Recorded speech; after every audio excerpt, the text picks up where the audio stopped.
പ്രശസ്ത ഗാനരചയിതാവും കവിയുമായ പൂവച്ചൽ ഖാദറിൻ്റെ ഓർമ്മദിനമാണ്. മലയാളിക്ക് ഒരുപാട് നല്ല പാട്ടുകൾ സമ്മാനിച്ച ഗാനരചയിതാവാണ് അദ്ദേഹം. സംഗീത സംവിധായകൻ രവീന്ദ്രൻ ഒരിക്കൽ വളരെ പുതുമയുള്ളതും എന്നാൽ അല്പം പാശ്ചാത്യ ശൈലിയുള്ളതുമായൊരു ഈണം പൂവച്ചൽ ഖാദറിനെ കേൾപ്പിച്ചു കൊടുത്തു. ഈ പാട്ടിന് ആധുനികമായ ഒരുപക്ഷെ കൂടുതൽ പണ്ഡിതോചിതമായ വാക്കുകൾ ഉപയോഗിച്ച് വരികൾ എഴുതണമെന്നായിരുന്നു രവീന്ദ്രൻ്റെ ആവശ്യം. ഖാദർ അവരെ ഒന്നും അങ്ങനെ നിരുത്സാഹപ്പെടുന്ന സ്വഭാവം, അദ്ദേഹം വളരെ ഒരു നൈസ് ജെന്റിൽമാൻ ആയിരുന്നു. അദ്ദേഹം പുഞ്ചിരിച്ചുകൊണ്ട് ആ ഈണത്തെ വീണ്ടും വീണ്ടും കേട്ടുകൊണ്ടേയിരുന്നു. കാര്യം പണ്ഡിതോചിതമായ ഒരു ഈണമാണല്ലോ ഉണ്ടാക്കേണ്ടത്.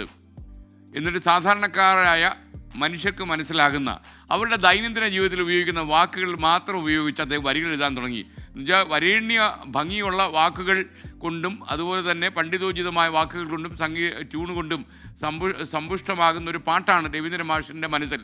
എന്നാൽ പാവപ്പെട്ടവന് മനസ്സിലാകുന്ന വാക്കുകളും ഭാഷയും മതി എന്ന് പൂവച്ചൽ ഖാദർ തീരുമാനിക്കുന്നു. ആ വരികളിൽ പ്രകൃതിയുടെ സൗന്ദര്യവും പ്രണയത്തിൻ്റെ നിഷ്കളതയും ഒക്കെ അദ്ദേഹം നിറച്ചു നിർത്തി. ബെൽറ്റുമത്തായിലെ രാജീവം വിടരും നിൻമിഴികൾ എന്ന ആ ഹിറ്റ് ഗാനം പിറന്നത് അങ്ങനെയാണ്. ലളിതമായ കാര്യങ്ങൾക്കാണ് ജനമനസ്സുകളിൽ വലിയ സ്വാധീനം ചെലുത്താൻ കഴിയുക. നമുക്കൊക്കെ അനുഭവമുണ്ട്. 24 തന്നെ സംപ്രേഷണം ആരംഭിക്കുന്ന സമയത്ത് വളരെ ലളിതമായ പദാവലി കൊണ്ട് നമ്മൾ ജനങ്ങളോട് സംസാരിച്ചു, ഹൃദയത്തിൻ്റെ ഭാഷയിൽ നിന്ന് സംസാരിച്ചു. നിങ്ങൾക്ക് ഓർമ്മയുണ്ടാകും. അതുകൊണ്ടാണ് 24 ഇത്രയും വാർത്താ ആകാശത്ത് പറക്കാൻ കഴിഞ്ഞത്.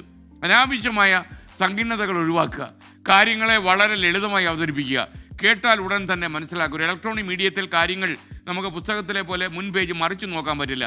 നേരെ കേട്ടാൽ അതുപോലെ മനസ്സിലാക്കണം. അതുകൊണ്ട് ലളിതമായ പദാവലികൾ കൊണ്ട് നമ്മൾ സംസാരിക്കുമ്പോൾ, ചെറിയ ചെറിയ വാക്കുകൾ കൊണ്ട് സംസാരിക്കുമ്പോൾ ആളുകളിലേക്ക്, അവരുടെ ഹൃദയങ്ങളിലേക്ക് കൂടുതൽ നമുക്ക് ചേക്കേറാൻ കഴിയും. നമ്മുടെ അനുഭവം അങ്ങനെയാണ്. ഹൃദയത്തിൻ്റെ ഭാഷയിലേ നമ്മൾ സംസാരിക്കാറുള്ളൂ.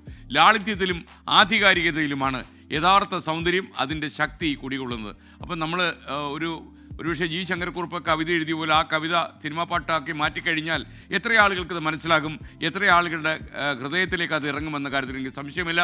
പൂവച്ചൽ ഖാദർ ലളിത കോമള പദാവലി എന്ന് വരണ്യവർഗ്ഗക്കാർ പറയും.